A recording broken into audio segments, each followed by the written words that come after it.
Hello viewers, কেমন আছেন? Tapan স্কিলটেক BD থেকে আমি তপন সরকার, ভিডিও এডিটর এবং মোশন গ্রাফিক ডিজাইনার।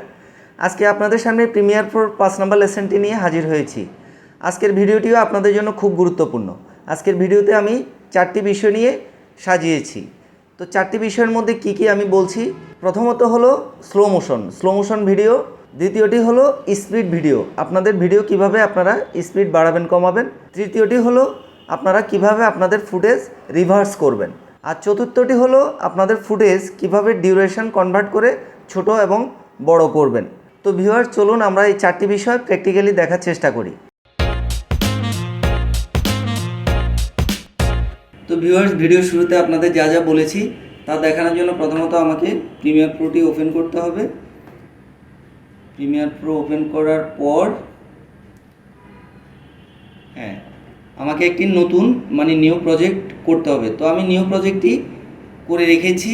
তা আপনারা নিউ প্রজেক্ট কিভাবে করতে হয় সেটির জন্য আমি আমার আগের ভিডিওগুলো আপনারা দেখবেন কাইন্ডলি, তাহলে আপনারা বুঝতে পারবেন কিভাবে নিউ প্রজেক্ট করতে হয়। তো আমি আমার প্রজেক্টটি খুললাম, আমি নাম দিয়েছি এটি স্লো মোশন। এরপরে ভিউয়ার্স, আমাকে নতুন একটি সিকোয়েন্স নিতে হবে। সিকোয়েন্স নেওয়ার জন্য আমাকে প্রথমত চলে যেতে হবে ফাইল থেকে নিউ থেকে সিকোয়েন্স, অথবা আপনারা Ctrl+N দিলেও কিন্তু এরকম একটি নিউ সিকোয়েন্স ডায়লগ বক্স চলে আসবে। তো এরকম ডায়লগ বক্স থেকে আপনারা যে কোনো একটি প্রিসেট ইউজ করতে পারেন। তো আমি আমার পছন্দ মতো এই প্রিসেটটি আমি ইউজ করি। এখান থেকে আমি ওকে দিয়ে বেরিয়ে আসলাম। এরপরে ভিউয়ার্স, আমি যে সিকোয়েন্সটি নিয়েছি তার প্রপার্টিজ জানবো। প্রপার্টিজ জানতে গেলে রাইট বাটন ক্লিক করে আমাকে এই প্রপার্টিজে চলে যেতে হবে। প্রপার্টিজে যাওয়ার পরে এখানে দেখতে পাচ্ছেন আমার সিকোয়েন্সের সব এভরিথিং চলে আসছে। এখানে আমি আমি প্রজেক্টটি নিয়েছি 1920x1080। তো এটি কেন দেখালাম একটু পর আপনারা বুঝতে পারবেন। এরপর আমি যে স্লো মোশন দেখাবো বলেছি, স্পিড দেখাবো বলছি এবং ফুটেজের রিভার্স দেখাবো এবং ডিউরেশন কিভাবে দেখাবো, তার জন্য আমাকে ফুটেজ ইম্পোর্ট করতে হবে। তো ইম্পোর্ট করতে গেলে আমাকে এখানে ডাবল ক্লিক করতে হবে। ডাবল ক্লিক করে আমার কাঙ্ক্ষিত ফুটেজ যেখানে আছে আমি সেখানে চলে যাই। প্রথমত আমি আমার একটি এডিট করা বিজ্ঞাপন আমি ইম্পোর্ট করব। এটি 4K ভিডিও, বেটার নেম এই ভিডিওটি এটি একটি বিজ্ঞাপন, এটি 4K একটি ভিডিও বিজ্ঞাপন। এরপরে আমি আরও কিছু ফুটেজ ইম্পোর্ট করব। সেটির জন্য আমাকে চলে যেতে হবে এখানে। এই ফুটেজগুলো আমি বাছাই করে রেখেছি। এই ফুটেজগুলো আমি ইম্পোর্ট করলাম, এখানে ওপেন, চলে আসছে। তো ভিউয়ার্স, আরেকটি কথা বলে রাখতে চাই, আপনি যদি আমার চ্যানেলে নতুন হয়ে থাকেন অবশ্যই দয়া করে চ্যানেলটি সাবস্ক্রাইব করে রাখবেন এবং পাশে থাকা বেল আইকনটি অবশ্যই অন করে রাখবেন, যাতে করে আমার নেক্সট ভিডিওগুলো আপনাদের কাছে খুব আর্লি পৌঁছে যায়। আর ভিডিওগুলো যদি ভালো লেগে থাকে অবশ্যই লাইক, কমেন্ট এবং শেয়ার দিয়ে পাশে থাকবেন এবং ভিডিওগুলো আপনাদের বন্ধুবান্ধবদের দেখতে সাহায্য করবেন এবং উদ্বুদ্ধ করবেন। তো ভিউয়ার্স, প্রথমত আমার বিজ্ঞাপনটি আমি টাইমলাইনে ড্র্যাগ অ্যান্ড ড্রপের মাধ্যমে নিয়ে আসব। তো দেখতে পাচ্ছেন নিয়ে আসার সময় আমাকে একটি মেসেজ দিচ্ছে প্রিমিয়ার প্রো। মেসেজটি কি? এখানে দেখতে পাচ্ছেন ক্লিপ মিসম্যাচ ওয়ার্নিং। এটি দেওয়ার কারণ হলো আমার ফুটেজটি হলো 4K এবং আমি টাইমলাইন নিয়েছি কিন্তু HD, এই জন্যই মূলত আমাকে এই মেসেজটি দিচ্ছে। তো এটি কি আমি একটু পড়ে শোনাই। This clip does not match the sequence settings, change sequence to match the clip settings. এটির অর্থ হলো সে আমাকে বলতে চাচ্ছে আপনি কি আপনার যে টাইমলাইন নিয়েছেন সেটি কি HD থাকবে নাকি আপনি 4K-তে রূপান্তর করবেন। যদি 4K-তে রূপান্তর করতে চান তাহলে চেঞ্জ সিকোয়েন্স সেটিংস আপনি ক্লিক করবেন। আর যদি না, আপনার টাইমলাইন যেটা আপনি নিয়েছেন HD সেটি রাখতে চান বা সে অবস্থায় আপনি ফুটেজটি কনভার্ট হয়ে HD-তে হয়ে যাবে, তাহলে আপনি এটি দিবেন। আমি কিপ এক্সিস্টিং সেটিংস ক্লিক করার সাথে সাথে আমার বিজ্ঞাপনটি দেখতে পাচ্ছেন 4K থেকে HD-তে হয়ে গেছে। আর যদি আমি এটি না করতাম তাহলে কি হতো? আমি Ctrl+Z দিয়ে আমি আগের অবস্থানে যাই। ধরুন আমি টাইমলাইনে এভাবে আবার নিয়ে আসি। তখন দেখতে পাচ্ছেন আবার মেসেজটি দিচ্ছে। আমি যদি চেঞ্জ সিকোয়েন্স সেটিংস দেই তাহলে দেখতে পাচ্ছেন আমার যে প্রজেক্টটি রয়েছে সেটি কিন্তু এখন 4K হয়ে গেছে। তো সেটি আমি কিভাবে বুঝবো? আমার যে সিকোয়েন্সটি রয়েছে সিকোয়েন্সে রাইট বাটন ক্লিক করে আমি প্রপার্টিজ দেখব। দেখতে পাচ্ছেন আমি কিন্তু 1920/1080 নিয়েছিলাম, এখন সেটি দেখতে পাচ্ছেন সে 4K-তে দেখাচ্ছে। তো আপনারা বিষয়টি অবশ্যই বুঝতে পেরেছেন। আপনাদের ক্ষেত্রেও কিন্তু এরকম হতে পারে। এটি দেখানোর কারণে আপনারা কিন্তু ক্লিয়ার হয়ে গেছেন। এরপরে ভিউয়ার্স, আমি যে ফুটেজগুলো আমার বিনে টানলাম সেই ফুটেজগুলো একসাথে আমি ধরে আমার টাইমলাইনে নিয়ে আসব। তো সেটি কিভাবে? প্রথম ফুটেজটি ধরবেন, এরপরে লাস্ট ফুটেজটি সিলেক্ট করবেন। তো সিলেক্ট করতে গেলে আপনার কিবোর্ড থেকে শিফট চাপবেন, শিফট চেপে যখন ক্লিক করবেন লাস্ট ফুটেজটি, তখন সবগুলো ফুটেজ কিন্তু আপনার সিলেক্ট হয়ে যাবে।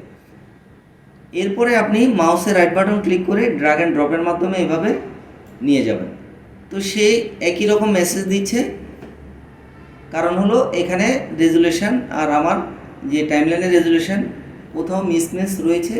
তো আমি চাই আমার টাইমলাইনের রেজুলেশনে থাক, তো তার জন্য আমি এটি দেব, কিপ অ্যাডজাস্টিং সেটিংস। আমি এরপরে টাইমলাইনটি আমার একটু বড় করি। কীভাবে বড় করতে হয় আমি দেখালাম এর আগেও।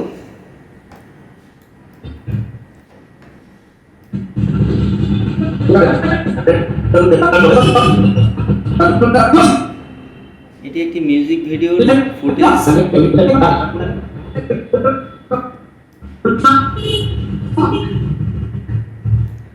তো এই ফুটেজগুলোই আমি স্লো মোশন করে দেখাবো এবং স্পিড বাড়িয়ে কমিয়ে দেখাবো, রিভার্স করে দেখাবো এবং ডিউরেশন কিভাবে বাড়াতে হয় কমাতে হয় আমি দেখাবো। তো প্রথমত অ্যাপ্লাই করতে গেলে আমি এই অডিওগুলো আমাকে ফেলে দিতে হবে, আমি রাখবো না অডিওগুলো। সেক্ষেত্রে এখানে আনলিঙ্ক করে নিলাম, আনলিঙ্ক করে এভাবে ডিলিট করে দিলাম। এরপরে ভিউয়ার্স, এখানে যে ভিডিওটির উপরে আপনি স্লো মোশন অ্যাপ্লাই করতে চাচ্ছেন সেই ফুটেজটি আপনি প্রথমত সিলেক্ট করুন। ধরুন আমি এই ফুটেজটির উপরেই আমি স্লো মোশন করব। তো এটিকে আমি উপরের দিকে ড্র্যাগ অ্যান্ড ড্রপ করে নিয়ে গেলাম। দেখতে পাচ্ছেন এটি কিন্তু নর্মাল ওয়েতে কিন্তু আছে। এটিকে ডাবল ক্লিক করে আমি সোর্স মনিটরে নিয়ে গেলাম। এরপর আপনি কিন্তু স্লো মোশন করতে চাইলে আপনি এভাবে টুলস দিয়ে কিন্তু স্লো মোশন করতে পারেন, কিন্তু আমি এই টুলস দিয়ে কিন্তু স্লো মোশন করব না। আমি কিবোর্ড থেকে Ctrl+R একসাথে চাপার পর এরকম একটি ডায়লগ বক্স আসবে, দেখতে পাচ্ছেন এটির নাম হলো ক্লিপ স্পিড অ্যান্ড ডিউরেশন। এখান থেকে কিন্তু আমি আমার আজকের সবগুলো যা যা বলেছি সবগুলো এখান থেকেই দেখাবো। তো প্রথমত এখানে দেখতে পাচ্ছেন স্পিড মানে হলো মান। এই ভিডিওটির মান যদি আমি কমিয়ে দেই মানে 50 করে দেই তাহলে এই ভিডিওটি স্লো মোশন হয়ে যাবে। দেখতে পাচ্ছেন এটি স্লো হয়ে গিয়েছে। আমি এই ভিডিওটি একটু এদিকে সরিয়ে নিই।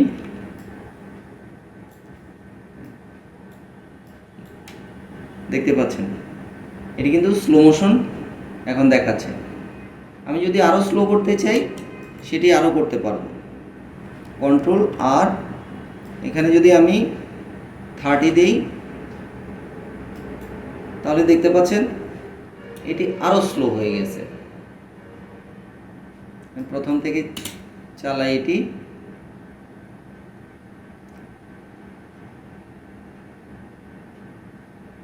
দেখতে পাচ্ছেন এটি কিন্তু অনেক স্লো হয়ে গেছে। আমি যদি একটু বড় করে দেখাই কন্ট্রোল, দেখতে পাচ্ছেন এটি কিন্তু স্লো হয়ে গেছে। এরপর দেখাবো কিভাবে স্পিড বাড়াতে হয়। ধরুন আমার এই ভিডিওটি এভাবে এসে এখানে প্রথম অংশটুকু আপনার স্পিড হবে, এরপরের অংশটুকু স্লো হবে, পরের অংশটুকু আবার স্পিড হবে। তো সেটি করার জন্য আমি কেটে নিলাম। এরপরে Ctrl+R দিয়ে আমি এখানে চলে যাব, এখানে আমি স্পিড বাড়াবো। এখন আমি এটাকে 300 দেব।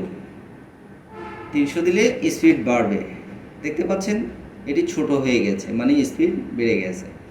এটি 300 না, আমি এটিকে 200 দিই। 200 দিয়ে ওকে দিলাম। এরপরে গ্যাপটি আমি রাইট বাটন ক্লিক করে রিপোর্ট ডিলিট দিলাম, একটু বড় করে দেখাই, দেখি কি হয়েছে। এটি দেখতে পাচ্ছেন এটি দ্রুত এসে তারপরে স্লো মোশন শুরু হয়েছে। আপনারা যত প্র্যাকটিস করবেন তত কিন্তু এই জিনিসগুলো আপনারা খুব আর্লি শিখতে পারবেন।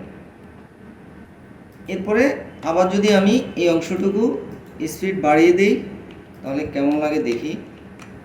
এখান থেকে আবার আমি 300 দিলাম, এটি আবার রাইট বাটন ক্লিক করে এভাবে মিলিয়ে দিলাম। এখন দেখি প্লে দিয়ে, দেখতে পাচ্ছেন আমার স্পিড বাড়ানোর পরে দেখতে পাচ্ছেন এরকম হচ্ছে। ঠিক এরকম ওয়েতে আপনারা আপনাদের ফুটেজগুলোকে বিভিন্ন ধরনের মানে ক্রিয়েটিভ একটা জায়গায় নিয়ে যেতে পারবেন। এরপর ভিউয়ার্স আমি রিভার্স দেখাবো কিভাবে আপনারা এই ফুটেজটি রিভার্স করবেন, মানে এখন যেভাবে চলছে ঠিক উল্টো ঘুরবে। তো সেটি করার জন্য প্রথমত আমাকে ফুটেজটি কাটতে হবে, যেটুকু আমি রিভার্স করতে চাই। তো কাটার জন্য কন্ট্রোল কে দিয়ে আপনি কাটতে পারেন। তো আমি কিবোর্ড কমান্ড সি দিয়ে করে রেখেছি, আমার এখানে সি দিলেও আমি কাটতে পারি। তো আমি এই ফুটেজটুকুই কিন্তু রিভার্স করব। তো রিভার্স করার জন্য আমি এটিকে সরিয়ে নিলাম, এটিকে কন্ট্রোল সি এখানে এনে আমি কন্ট্রোল ভি এখানে বসে গেল, এখান থেকে নিয়ে আমি এটিকে মিলিয়ে দিলাম। এরপর দেখতে পাচ্ছেন এটি আমি রিভার্স করব। রিভার্স করার জন্য আবারও কন্ট্রোল আর দিয়ে আমি ডায়লগ বক্সটি নিয়ে আসব। এখান থেকে এই দেখতে পাচ্ছেন এখানে রিভার্স স্পিড, আপনি যখন এখানে ক্লিক করবেন তখন কিন্তু ফুটেজটি রিভার্স হয়ে যাবে। আমি এখন দেখি, এটিও মিলিয়ে দেই, দেখতে পাচ্ছেন রিভার্স হচ্ছে। আবার একটু দেখুন, আমি একটু বড় পর্দায় দেখাই, দেখতে পাচ্ছেন এটি কিন্তু ঘুরছে আবার কিন্তু রিভার্স ঘুরছে। আপনারা বিষয়টি অবশ্যই বুঝতে পারছেন কিভাবে রিভার্স করতে হয়। এরপর আপনাকে দেখাবো ডিউরেশন, কিভাবে আমি আমার ধরুন এটার ডিউরেশন আমি নিয়ন্ত্রণ করব আপনার ওই ডায়লগ বক্সের মাধ্যমে। কন্ট্রোল আর দিয়ে আমি ডায়লগ বক্সটি নিয়ে আসলাম। এই যে ডিউরেশন রয়েছে এটি কিন্তু দেখতে পাচ্ছেন এখানে ডিউরেশনটি মানে আমার এই মানটি রয়েছে হলো 12 সেকেন্ড। এখানে হলো ঘন্টা মিনিট সেকেন্ড ফ্রেম, ঘন্টা মিনিট সেকেন্ড ফ্রেম। তো এখানে আমার সেকেন্ড রয়েছে 12 সেকেন্ড। তো আমি 12 সেকেন্ড এখানে করতে গেলে আমাকে এখানে যদি আমি ডিউরেশন কমাই, ধরুন আমি এটাকে 5 সেকেন্ড করব, 05।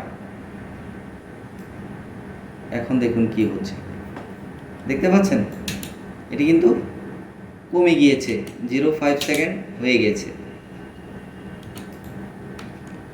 দেখতে পাচ্ছেন এটি কিন্তু 5 সেকেন্ড, আপনি কিন্তু আরও ছোটো করতে পারবেন। আমি যদি 2 সেকেন্ড করি ফুটেজটাকে, কিন্তু দেখতে পাচ্ছেন এটি ছোট হয়ে গিয়েছে, এবং ছোট হওয়ার সাথে সাথে কিন্তু দেখতে পাচ্ছেন স্পিড কিন্তু বেড়ে গেছে। এরপরে এখানে আর কি অপশন রয়েছে সেটি কিন্তু আমরা একটু জানি। এখানে রিপল এডিট অ্যান্ড সেটিংস, এটি কি সেটি দেখতে গেলে প্রথমত আমাকে ধরুন আমার এই ফুটেজটির উপরেই আমি স্লো মোশন করব। তো আমাকে করতে গেলে আমি প্রথমত এটি সিলেক্ট থাকা অবস্থায় স্লো মোশন করব এবং আনসিলেক্ট থাকা অবস্থায় স্লো মোশন করব। প্রথমত আনসিলেক্ট থাকা অবস্থায় স্লো মোশন করলে কী হয় দেখি, 50 দিলাম। 50 দেওয়ার পর দেখতে পাচ্ছেন এটি কিন্তু স্লো মোশন হয়ে গেছে, দেখতে পাচ্ছেন স্লো মোশন দৌড়াচ্ছে, কিন্তু আমার এই ক্লিপটি যে অবস্থায় ছিল সে অবস্থায় বসে গেছে, এখান থেকে এটি বড় হয়নি। আমি আবার কন্ট্রোল জেড দিই, আগের অবস্থানে ফিরে যাই। আমি আবার ডায়লগ বক্সটি নিয়ে আসি। এখন আমি এটি ক্লিক মার্ক দিয়ে এখন এখানে 50 দিই। এখন আপনারা দেখুন এটি কি হয়।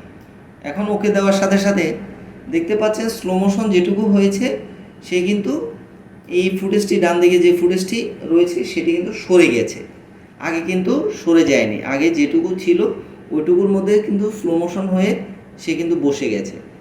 কিন্তু এই অপশনটি দেওয়ার সাথে সাথে কিন্তু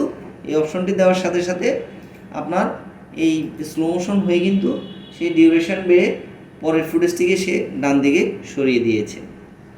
তো বুঝতে পারছেন এটির কাজ কি। এরপরে ভিউয়ার্স আবার ডায়লগ বক্সে চলে যাই। ডায়লগ বক্সের মধ্যে দেখতে পাচ্ছেন এখানে টাইম ইন্টারপোলেশনের মধ্যে এখানে প্রথমে ফ্রেম স্যাম্পলিং, এটি ডিফল্ট আকারে থাকে। তো এখানে আরও দুটি অপশন রয়েছে, একটি হলো ফ্রেম ব্লেন্ডিং আর একটি হলো অপটিক্যাল ফ্লো। তো ফ্রেম ব্লেন্ডিং এবং অপটিক্যাল ফ্লো কি, ধরুন আপনি স্লো মোশন করলেন কোনো একটি ভিডিও, ধরুন আমি এই ভিডিওটি স্লো মোশন করলাম, ধরুন এটিকে আমি 40 করলাম। 40 করার পরে এটিকে আমি ফ্রেম ব্লেন্ডিং দিলাম। এখন দেখুন কি হয়, এটিকে আমি একটু বড় করি। এখন ধরুন আপনার এই যে দৌড়াচ্ছে, এই যে দেখতে পাচ্ছেন দৌড়াচ্ছে, এই একটি ফ্রেম থেকে অন্যটি ফ্রেম মার্জ হয়ে সাইন্টিফিকলি কিন্তু ফ্রেম ব্লেন্ডিং তৈরি হয়। আবারও দেখুন সাইন্টিফিকলি কিন্তু এক ফ্রেম থেকে এক ফ্রেম যখন যাচ্ছে তখন কিন্তু সে ফ্রেম ব্লেন্ডিংটি করে নিচ্ছে। তো এটি আসলে দরকার পড়ে না, আপনার অটোমেটিকলি যেটি রয়েছে এই স্যাম্পলিং সেটি কিন্তু থাকলেই এনাফ। এখানে অন্য কোনো প্রয়োজন আমি দেখি না। দেখতে পাচ্ছেন ফ্রেম ব্লেন্ডিং আসলে আর ওটির মধ্যে তেমন একটি তফাৎ নেই। তো ভিউয়ার্স এডিটিংয়ের ক্ষেত্রে কিভাবে আপনারা ভিডিও স্লো মোশন করবেন, কিভাবে আপনারা ভিডিওর স্পিড বাড়াবেন এবং কমাবেন, এবং কিভাবে ক্লিপ আপনারা রিভার্স করতে পারেন, তো এইসব নিয়ে আমার প্রিমিয়ার প্রোর 5 নম্বর লেসন আপনারা দেখতে পেয়েছেন। তো 6 নম্বর লেসনটি আমি খুব আর্লি আপনাদের সামনে নিয়ে আসবো। তো সে পর্যন্ত আপনারা ভালো থাকবেন, সুখে থাকবেন। তো এ পর্যন্তই, ধন্যবাদ সবাইকে।